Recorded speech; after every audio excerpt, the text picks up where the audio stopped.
Welcome to the Gray Decision Intelligence Demand Trend webinar designed specifically for higher education professionals. This is not your average webinar. It's an opportunity to see current trends for programs, such as enrollment data, and then gain insights into how qualified data can be used for comprehensive academic program evaluation. We do have a few housekeeping items to get started with. At the bottom of your Zoom screen, there is a place labeled Q&A. Please feel free to add your questions there. We will get to as many as we can during the session and we'll follow up later with you if we run out of time. You will receive a link to the webinar recording and presentation slides in the next few days. Please look for it in your email. And now, without further ado, I'd like to introduce Bob Atkins, who is not only the founder of Gray Decision Intelligence, but also a program evaluation expert and a best-selling author among higher ed publications. Not to mention a grand poobah. Thank you very much for the introduction. And it always makes me laugh when I hear those, honestly. So anyway, I am Bob Atkins, and let me help you on a journey through what's happening with student demand and employment right now, actually effective through April in the US. And I'm happy to share that information with you. To get to that, though, let me take a moment of your time and help you understand what a program evaluation system really is. And of course, we have one of those, but there are something that really everybody does need, whether you get it from us or someone else. An academic program evaluation system, what we call a PES, enables growth and sustainable financials. So that's one of its points. But that's not the only thing. A good program evaluation system also helps the institution to focus on its mission and ensure that the programs it offers are well aligned with that mission. Of course, it has to ensure that the academic outcomes intended by each program are being met, whether that's passing the NCLEX exam for nurses, graduating a certain percentage of students, or ensuring that they get good jobs. Those academic metrics are an important part of evaluating the health of a program. Margins are also important. Now, you may say we're not a business, we don't need to know margins, and there's some truth in that. But at a more pragmatic level, no margins, no mission is one issue. And the other is we need enough high-performing programs to subsidize the ones that can't stand on their own 2 feet financially, but are integral to the mission. That cross-subsidization is absolutely fine in higher ed. We're not here to make money per se, but we do need enough cash-generating programs to pay for the ones that need that support. Now, that leads me to markets, because money fundamentally comes from markets, and I should say, unless you've got wonderful donors, and they're great. And of course, for publics, it may also come from the state. But even the state we can think of as a market that has to support and be persuaded to support higher education, especially these days. So in markets, you need to understand student demand, employment, competition, demographics of the potential students, so that you can make intelligent decisions about which programs have the room to grow, especially for new programs that are really an interesting opportunity where you can get an increase in enrollment, an increase in revenue that will help with many of the issues that are facing higher ed right now. And that's doable. So that markets are where you find that money typically. It is not enough to have the data, though. You also have to wrap the right people and process around the information and ensure that you run an effective, participative, but time-bound process in order to get people to make decisions on programs to start, stop, or grow. Now, wouldn't it be nice if, as part of this process, you could actually predict what would happen, whether an existing program could grow or how big a new program would be? Well, that prediction is now potentially part of the portfolio of things that you can have in a program evaluation system. We've invested over the last 2 years to develop a product that uses machine learning across all the programs offered in higher education to build estimates by institution of how big an individual program is likely to be at that institution. That would be for new programs. As a byproduct, it also gives us a sense of how big existing programs, in a sense, ought to be if they were fully achieving their market potential. So that's a way of saying, okay, I've got this prediction that says this program should have 30 students in it. It's only got 20. Now I should take a hard look and say, well, maybe I have an opportunity to grow that if I tweak something, if I spend a little bit on marketing, if I do some recruiting, because the market is healthy enough to support that size. So that's a new capability. I think it will become increasingly widespread as people take advantage of artificial intelligence and particularly machine learning to build these estimates of potential program size. Why bother with all this stuff? Fundamentally, I tend to look at this financially, given the stresses on everybody's finances these days. The two primary reasons are to increase revenue and reduce cost. And program evaluation is one of the few things that can do both. You can add new programs, you can grow existing programs that have a very material impact on your top line. There's an example here of an institution that added $7 million in new revenue by launching 7 programs, all of which achieved their budget targets using a good PES. And similarly, once you have the information on economics by program, you can go through and become more efficient in the way you deliver education and save quite a bit of money that way, which you can then use to invest in growth. So it can help you accomplish both goals, and it can do it in a reasonably timely way. Now, today we're going to focus on student demand, really on the market side of what we lovingly call the meatball, that overall description of a program evaluation system. And let me explain how to read a number of these charts. The gray bar here is 2021, the light blue bar is 2022, and the medium blue bar is 2023. And we're always hoping to see those bars going up. Not always what happens.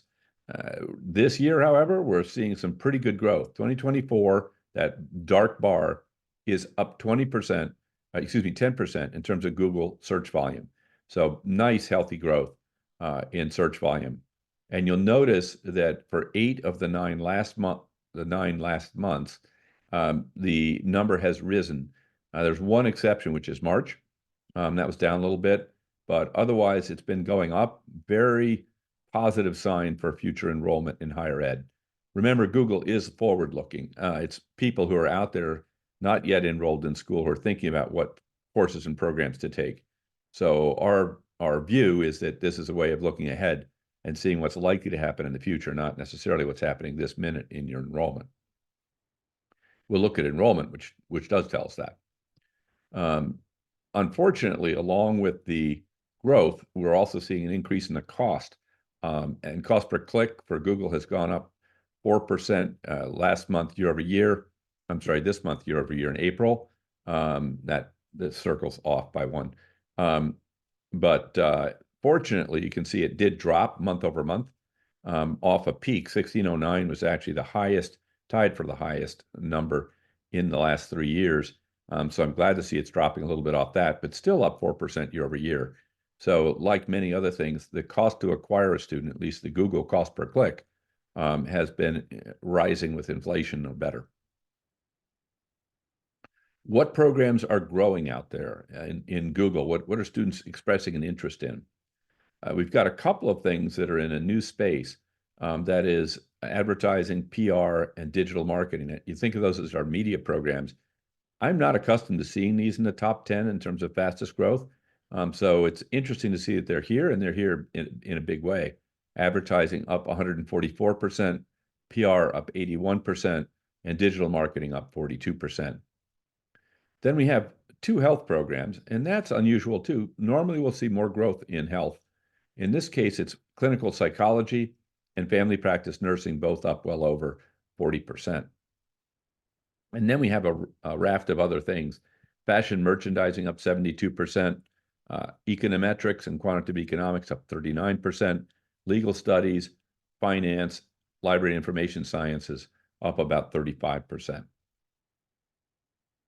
And these programs as a group, typically the top 10 is going to comprise about 40% of all the growth that's taken place in programs in the period. So keep that in mind. If you're going to grow, it's usually pretty important to be in the things that these top 10. You've got to be a little bit careful. You can't chase the fads. Certainly can't start a new program based on a few months of growth in Google volumes. But you can shift marketing and investments to get on the faster growing spaces and take advantage of these fluctuations and use those to attract some students who are interested in these fast growing areas. So fall enrollment year over year, what's been going on? Unfortunately, at the bachelor's level, it's not a very pretty picture. It's been going down for a number of years, flattened out a bit in 2023 at the bachelor's level, up 0.02%. Not a wonderful growth rate, but it's better than a decline. So I would call that essentially flat year over year. But again, this is a case where flat is good. Master's level, not so great. We actually were increasing here through 2021, but in 2022 and 2023, we've actually seen an enrollment decline at the graduate level. What is still growing in terms of enrollment? And now we're looking at 5-year growth rates ending in fall 2023, and we are looking at enrollment. So this is very current data on what students did last fall. And what we can see over the last 5 years is the clear winner is cybersecurity. And STEM fields in general took 5 of the top 10 slots. Econometrics and quantitative economics up 21%, business analytics up 15%, neuroscience up 6%, and computer science up another 6%. So there's a very heavy analytical component to what's growing in higher ed right now at the bachelor's level. Then we have a couple of healthcare programs or health-related programs. Exercise physiology up 10%, and health services and allied health up 6%. And then we have our, I was going to say cats and dogs, but that's probably not appropriate. So let's, but just other. Aviation, aeroscience up 9%. I've been seeing this a little bit currently, a hot area. Multi-interdisciplinary studies up 9%, and human resources management up 5%.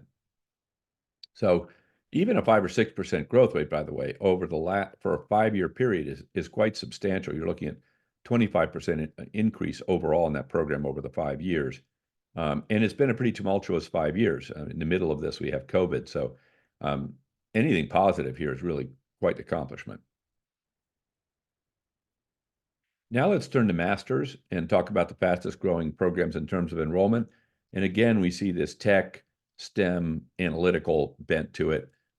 Business analytics up 31% at the master's level, computer science up 12%, IT up 11%, and cybersecurity, I'm a little surprised by this, only up 5% at the master's level.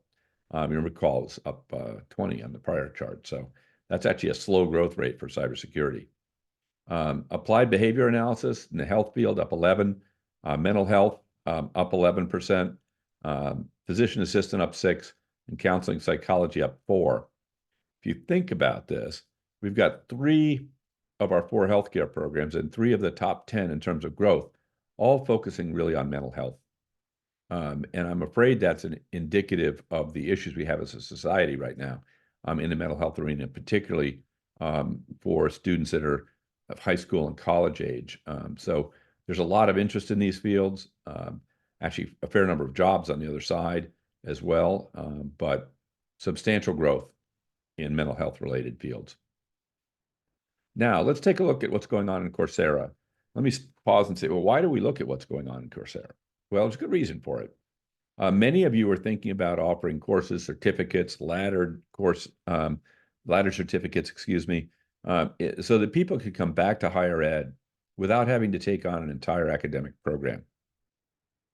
Well, how do you track demand for that? How do you see if it's what's growing and what's shrinking? And our answer to that is we keep an eye on a few of the big guys who are kind enough to publish enrollment by program. And we then track that month to month. The raw numbers are total enrollment since inception of a program. So we've been tracking that for a while now, so we can split out and see how much things have grown in the most recent month, year over year. So in April, interesting here, I don't recall seeing a decline in these numbers before, but we're down 18% in April. When I say before this year, it's been pretty good growth for a long time in these fields. So Coursera's down a bit. Keep in mind, this is one player in this space. It's possible it's just Coursera losing market share. It is more likely when you see a number as big as that it's some combination of a change in market share, but also a little bit of an ebbing of interest in this, which is interesting, I'd say, and somewhat unusual. What is growing within the MOOCs, these massively online open courses? A lot of data stuff, tech stuff. Foundations, data everywhere, 764,000 new students enrolled in that program in 1 month. Some of these numbers are just mind-blowing, I think. 750,000 people taking one course in a month. AI for Everyone, 339 new enrolls. Foundations of User Experience Design, 308,000. Technical Support Fundamentals, 290,000. And two more coding tech programs here. Crash Course on Python, 229,000. And Data Analysis with R Programming, 194,000. So this theme of data analytics is throughout. This crash course on Python very easily could be a predecessor to either traditional coding or using coding for analytics. In addition, we do have some other things. We have a couple of health programs, Science of Wellbeing and Introduction to Psychology. Again, seeing that mental health thing cropping up, learning how to learn powerful mental tools, and project initiation, starting a successful project with almost 250,000 students enrolled in that in the month of April. Now let's shift to another potential driver of growth in the U.S., and this one is very healthy. And this is for U.S. The enrollment would be in the U.S. The students are not. This is international student demand, and people overseas still want to come to the U.S. for college. For all the hoo-ha we have about our own educational system, the world still thinks it's pretty darn good. And demand international page views for U.S. institutions up 32% year over year. And you might well ask yourself, what are the persistent trends? What has been going up for a while in terms of interest for international students? And I'm intrigued by this. I would have thought this would be basically all engineering, and it's not. Education is actually number one, 5-year growth rate of 126%. Then we see data science, not traditional engineering, still very analytical, up 124%. Digital marketing up 123%. Then completely unrelated field, construction management, up 123. Some computer engineering, that's to be expected, up 123. Nursing, up 122. Computer science, up 121. Cybersecurity, up 119%. And bioengineering, up 119%. And then the one I would have expected to be leading this, information technology, still made the top 10 at 117%, but 10th, not first. Where do people come from and where do they want to go? I find it's fascinating. The number one country in terms of interest in attending college in the US is Iran. And honestly, who would have thought that? I should say our data does not include China. We can't get data from behind the Great Firewall. So that probably would be number one if it were in the data set. But right now Iran is. Then we see India. That's not a surprise. But Nepal, in number 3, that's a surprising country to me to have made it this high on the list. Nigeria, I know from looking at this before, but again, I would not have guessed that. Pakistan, Bangladesh, Ghana, the UK, Turkey, and Azerbaijan. So those are the countries where the greatest number of students have expressed interest in construction management in the US. Where do they want to go? Oh, they want to go where they've seen the movies. They want to go to California and be in the sun. Or if that doesn't work, they'll go to Texas where they can stay warm. So there's not a lot of interest in my home state in Massachusetts. Or generally speaking, when you look at this chart, the further north you are, the less interested people are in coming to school. I think I know why, and it has little to do with the educational systems, a lot more to do with the climate. Now let's shift gears and take a look at employment, and we're at the national level. Then we'll look at more local markets, both for employment and student demand in Connecticut, Florida, and Utah. So before we dive in, it's important to understand how employment numbers are put together. Our world in higher education is built around academic programs. Jobs are not structured by academic program. They're structured by occupation when the government reports. And occupations and programs have a very loose relationship, to say the least. So people try and build what are called crosswalks between programs and occupations. Not a trivial undertaking. There is one that's been the basis for much of the work that's been done around higher ed, the National Center for Education Statistics, or NCES crosswalk. It assumes that people study something in order to go into a field for which they've been prepared by their education. Perfectly logical assumption, and a generally used theory in labor market economics. So if we take a look at that NCS crosswalk, in this case for public health, you find that it says that public health folks are directly prepared to become community health workers, health education specialists, health specialty teachers and post-secondary education, and medical and health service managers. That is 4 occupations for which they're prepared. That is nice in theory. In reality, it has almost nothing to do with what people with this degree actually do with their lives. There are 756 occupations that people go into with a master's in public health, not 4. 2 of the NCS items made the top 10. One was medical health services managers, and the other was health educators, the 2 light blue bars here. There's a typo in the text, so ignore that, please. But the rest are all different fields that aren't even mentioned. Number 1, not on the list. It's chief executives. Do bear in mind that chief executive here is not what we would commonly think. Someone sitting in a nice office in New York on the 50th floor with, on a corner with lots of windows, running a Fortune 500 company. A chief executive is one of the top people, not just the chief executive, one of the senior leadership people in a company. Now, the second part is that could be a barber shop or a Fortune 500 company. So the most senior person in a barber shop is called a chief executive in this structure in the occupational reporting. So there are lots and lots of chief executives out there, many more than you or I would normally expect. And that's why you see so many in this case. We do see medical health services managers, but people become other kinds of managers, project managers. Some become physicians. We have general operations managers, natural sciences managers, computers, all other, epidemiologists, which is a strange one to have missed over in the public health domain. So people go into lots of fields. And the reason I bring this up is when we report out, we do our very best to report out on what people really do, not what they do in theory. So we've done a lot of work to try and align the occupations people really go into with our reporting data for labor and programs. So what you'll see in our data is for public health, those chief executives are in, epidemiologists are in our data in terms of jobs people would get.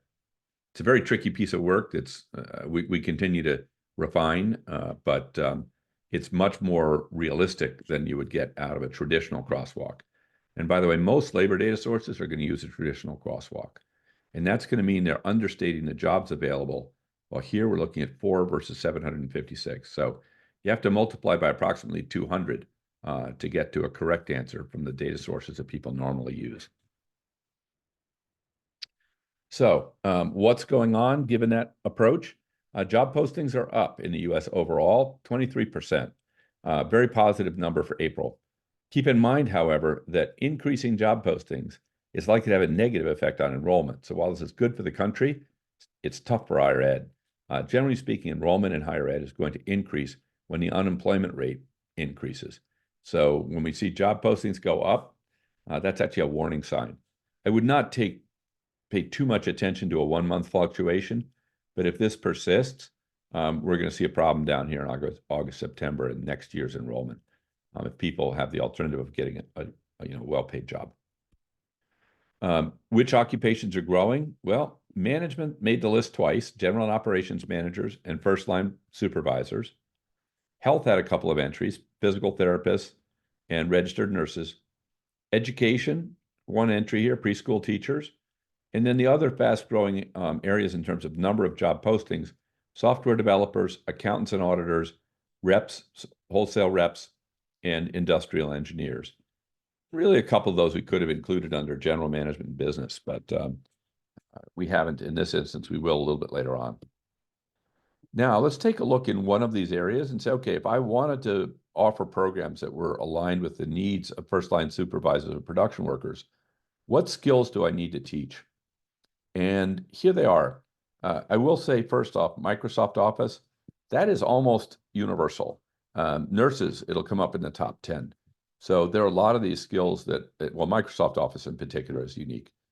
Everybody needs to know it in order to arrive and be effective on the workforce. So keep that in mind as you're thinking about your academic programs. And please be sure that it's not just a course they take at the beginning, but something they use throughout till they're comfortable, at least entering data into Microsoft Office. They don't necessarily have to learn to do macros, but they do need to be comfortable in that environment.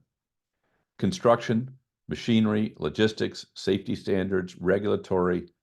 This is a place where you could easily offer courses in all the regulatory requirements associated with construction, career development, process improvement, supply chain, and finally accounting.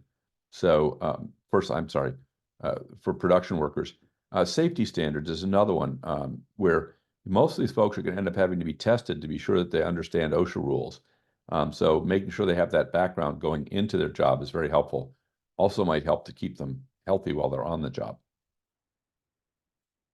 Now, you may have heard about a particular keyword, a particular skill. And then the question becomes, well, how do I know if that's really a skill I need to teach? And the answer to that is you can actually go in and look at the job posting data and pull out an individual term like that and see how frequently it's mentioned in job postings. And then you can dive in and say, is it growing or not? And which industries is it prevalent? So in this case, you can see we've had 10,000 job postings in our system in the year 2024 that mentioned Agile. For those of you who are not in the software space, Agile is a software development methodology. It's not actually software itself. It's a way of managing the development of software. We see it's pretty common in retail, IT, financial services, and you can run on down the list. Even pharma and bio, 6,000 jobs there, job postings mentioned Agile. It's a very widespread and common requirement. Now, let's take a look and see what's going on at a more local level in Connecticut, Florida, and Utah.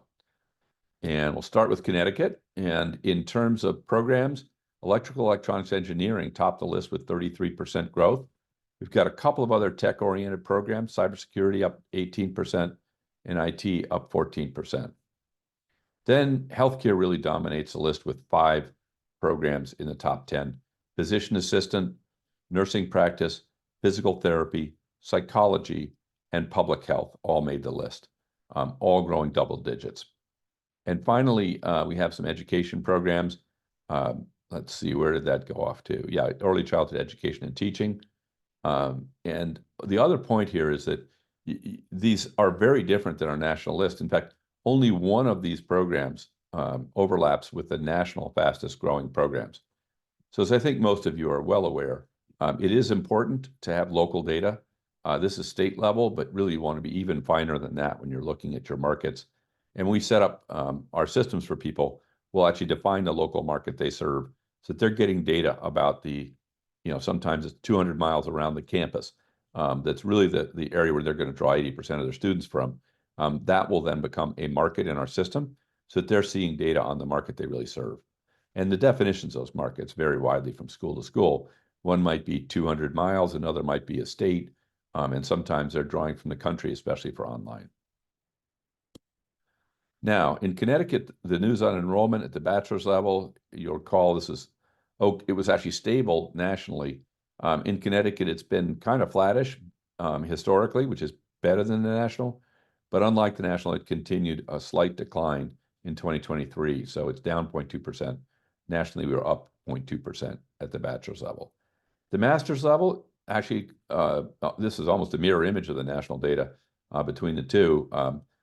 Erratic, but growing this year, where the country was erratic but declining both in 2022 and rising and then declining in 2022 and 23. So quite different here. And you can see that in a chart like this, where we contrast U.S. growth on the horizontal axis with the growth in Connecticut on the vertical. And there are many programs here where the programs in Connecticut are growing quite a bit faster than the national level. For example, health and wellness is up over 20%, where nationally it's about 3 or 4%. Kinesiology up 12% versus national average around 2%. One program, interestingly, is not growing as fast in Connecticut as the country, though it's still growing 7%. But business analytics is up 15% nationally and only 7% in the state of Connecticut. Oh, and I should say there's one outlier here that would have made it impossible to read the rest of the chart. Econometrics is actually up 33% in Connecticut and 21% in the US. Now, there is a reason for that, and that is as you split economics out, and this has happened a lot to economics programs recently, what what people have done is created a STEM-oriented economics program and then a more traditional economics program that's not as heavily analytic.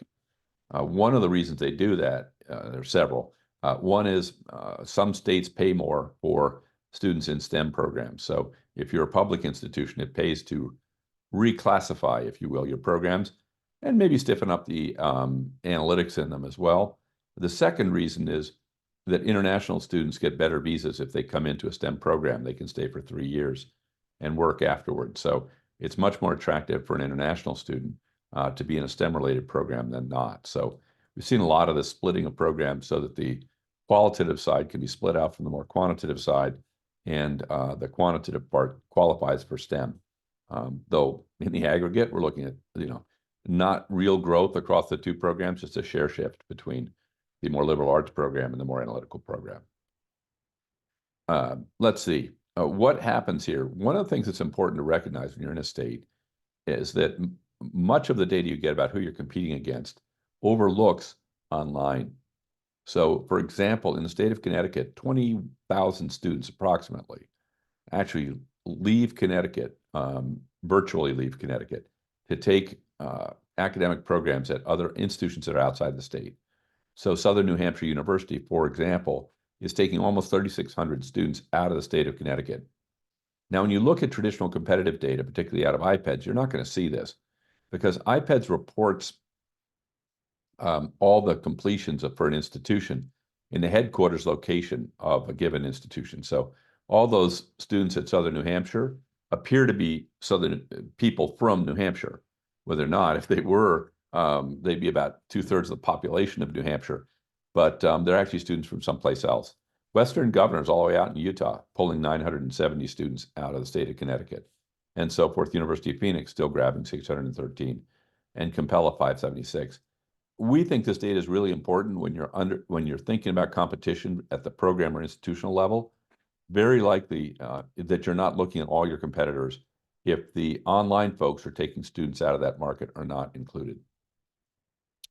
Now, in job postings, Connecticut's actually up a little bit, up 5%. So it's doing well there, which is great for the Northeast, what we used to be referred to as, sort of the old school Rust Belt kinds of states. And what occupations are growing within that? We got a couple of management, general and operations managers and financial managers. Only 2 healthcare, physical therapists, mental health, abuse social workers. And then we have some teaching, elementary teachers, preschool teachers, and coaches and scouts, and a random assortment, software developers, computer user support specialists, and industrial engineers. So it's interesting when you think about this. We've got, in effect, something that's emerging that feels like it's almost comparable to tech, which is, I'm going to be a little cynical here and call it broken minds and bodies. We've got the psychology aspect of this, that mental health and abuse and social workers, and then we have physical therapy. And these are pretty common trends across all our data sets, almost enough to be thinking of those as areas like tech or health that have endemic growth that's going to persist for quite some time. Now let's move to Florida and see what's up in the Sunshine State. Cybersecurity leads the list. It actually has 2 that are overlap with the US. Computer science was also one of our top 10 in the US. Digital arts up 21%. Entrepreneurship 8%. We haven't seen that before. Then we have kinesiology and exercise science. Again, broken minds and bodies fit there. Construction engineering, public health general, digital communications and media multimedia, aerospace and space engineering, and medical biology and bacteriology. Job postings in Florida, very robust, up 32%, 17% faster than the US. So they're doing very well in terms of overall job postings.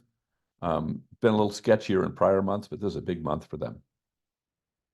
Now, what's growing there? Again, we see our general operations managers, physical therapy, occupational therapy. Then we have sales, the business side, sales reps, accountants and auditors, and first-line production workers. And we have a good slug of education here with elementary teachers and preschool teachers and some health. Well, we went over that already. So let's see. We're missing, oh, there they are, the elementary teachers. I don't think I called out. So anyhow, that's what's up in Florida. Pretty heavy skew towards business-related jobs here. Who is posting the most jobs? Well, that turns out to be quite a different answer.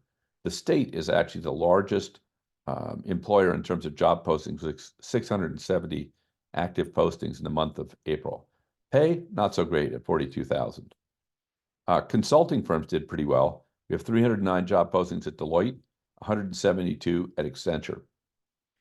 We have two hospitals on the, so two universities on the list, University of Florida and University of Miami, with very healthy hiring numbers. And then we have health, Orlando Health, and University of Florida Shands Hospital. And then sort of a random collection of other folks. I'm sorry, I missed Baycare too. We have Citigroup, the bank. We have Marriott also making our top 10 in terms of employers.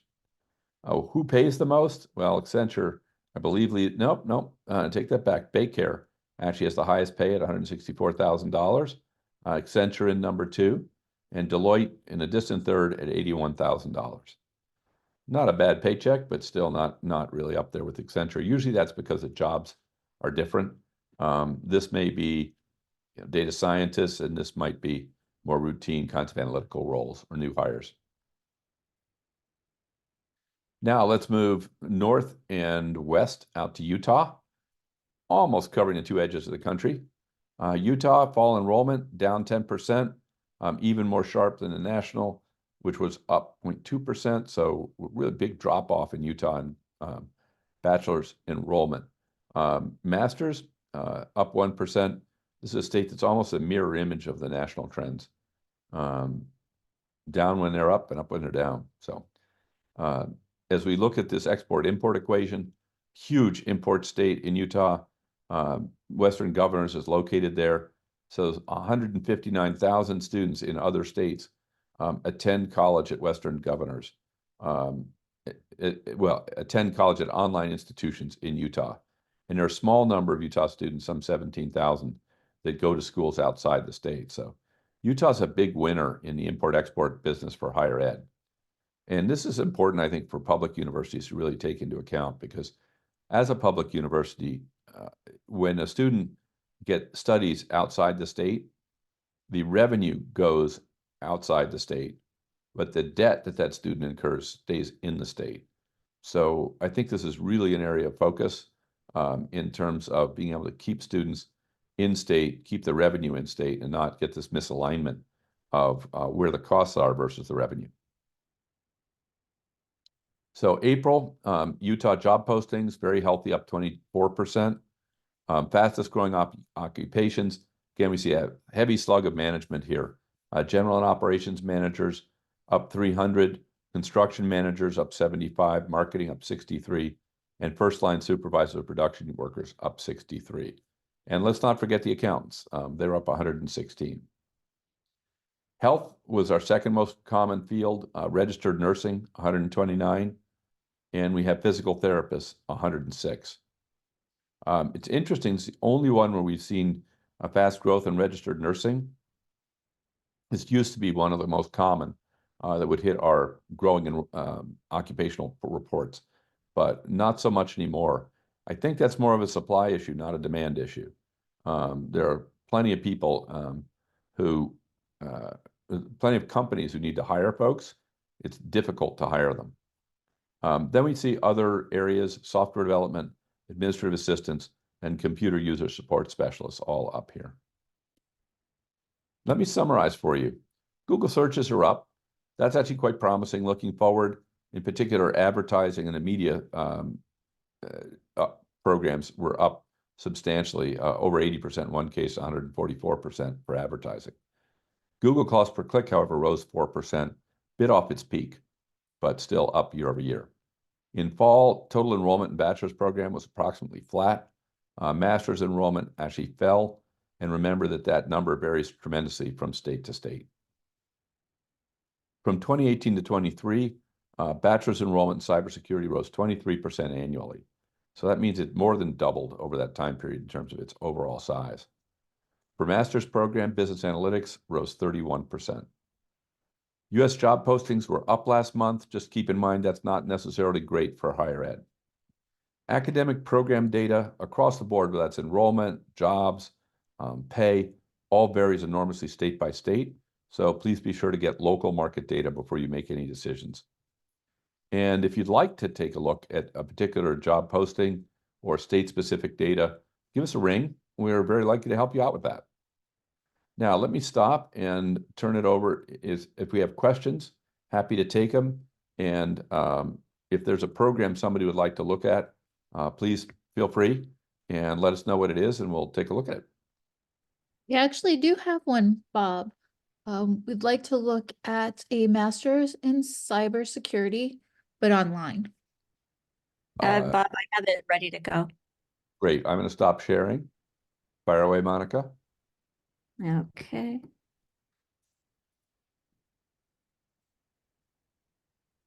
So here is the Cybersecurity Information Assurance zip code and what we call our program scorecard. If you could zoom in a little bit, Monica, to fill up the page, that's great, make it a little easier to read. First thing first, you'll notice this sheet is color-coded. That is actually very analytical color coding. The colors reflect the percentiles of the underlying data. So this program overall is at the 99th percentile in terms of our scoring system for programs.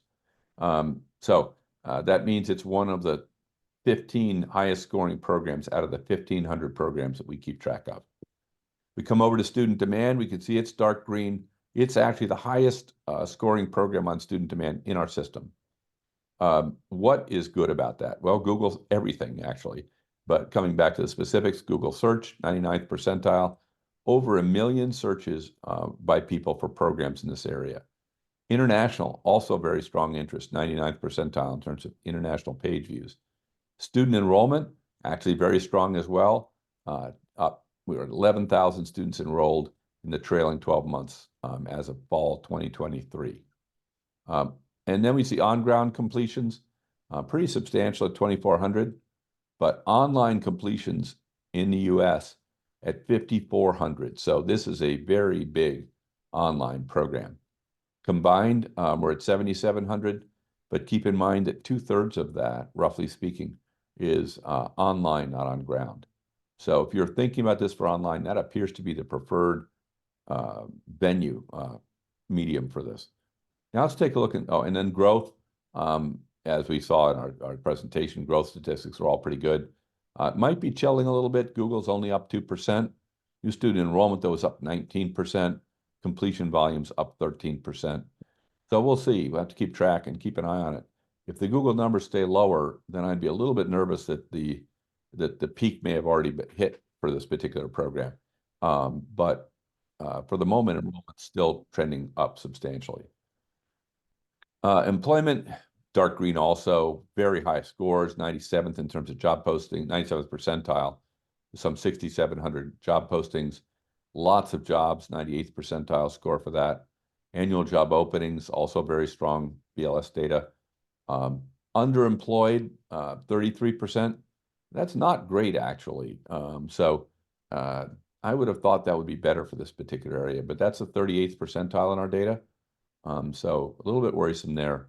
And then let's look at entry-level jobs. Growth rates, 8.1%. BLS historical growth for 1 year, 5.6% for 3 year. And notice how far off the BLS prediction is.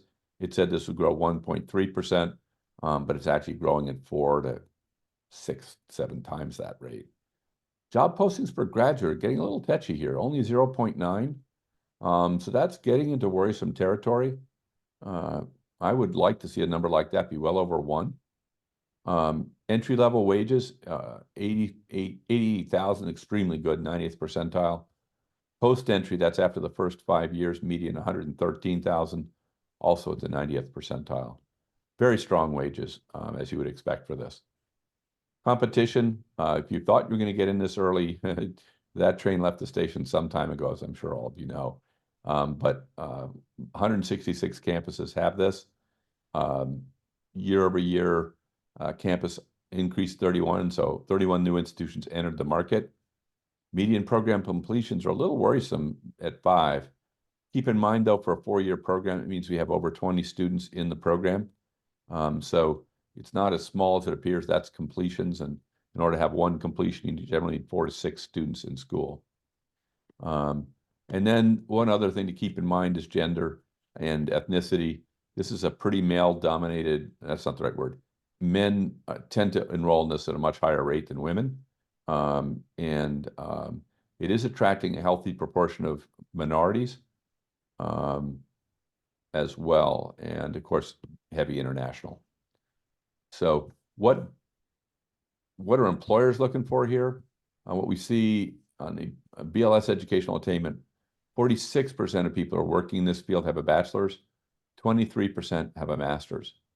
One of the things that's really interesting for 4-year colleges on this is to pick up students who may have gotten out of a 2-year program and gone to work, and now they want to finish, they need to get a bachelor's degree in order to move up in IT. They could be a very attractive market for cybersecurity transfer students. And cost benchmarking we don't happen to have for this particular program yet. So that's a little bit, very attractive program overall, heavily skewed towards online. Great. If we have time for another, our next one up is the master's degree of social work. I can give you the headlines on this one without looking at it, unfortunately. So we're going to find that there are lots of students interested in social work. Healthy job market in terms of volume of jobs, and very poor pay. So that's about right. Our size metrics here for this one, very, very good. 90th percent, all 99th percentile. A little bit sketchier on growth, just kind of average numbers in the 50th to 60th percentile. But the only one here that's declining a little bit is Google. So again, I'd want to keep an eye on that and make sure that that trend doesn't persist and roll up and hit enrollment. But for now, enrollment's up, as are completions. Job postings, all dark green, 99th percentile. Performance, so lots of jobs. And then we get to the problem. Entry-level wages, that's 58,000. Not a great wage, 6th percentile for this at the master's level. Post-entry median, 78,000. And even with a doctorate, you only get up to 107,000. So this is not a new insight that, you don't get paid well as a social worker, but it really is an issue. People who study this are much more likely to go into the field at 47%. And I do think it poses a real moral challenge of how much can we reasonably charge students for a program that's going to lead them to a very low paid career. So I don't think there's an answer to that, but certainly something you want to keep in mind. And many of you may have seen the stir that was created by the U.S. University of Southern California. They're charging $60,000 a year for the master's degree for folks who are going to graduate and not make that much money in a full year. So that's not quite right. It's up to $78,000 with a master's. So, but still a lot of money to pay in this particular field where there's not a lot of financial upside. It is very competitive, so just keep that in mind. But the programs are big, 36 students, or 36 completions. So, something like 70 or 80 students in the program at the master's level. And we do have a question. Can you please explain what total score means? So total score is the sum of all these individual scores you see. This is, for example, a score for Google search. We gave 8 points. The score itself, raw, if you look at it, 60 doesn't mean anything. Think of that as this is a scaled exam. So this got 60 points. The scaled result is it's at the 99th percentile. So we're looking at all the scores across all the programs to percentile it and say, okay, 60 in this scoring system in this market is at the 99th percentile. Does that answer the question? Does it make sense to people? If it doesn't, please just hit us up in the chat or Q&A and I'll try again. Brian, did that work? All right, any other questions?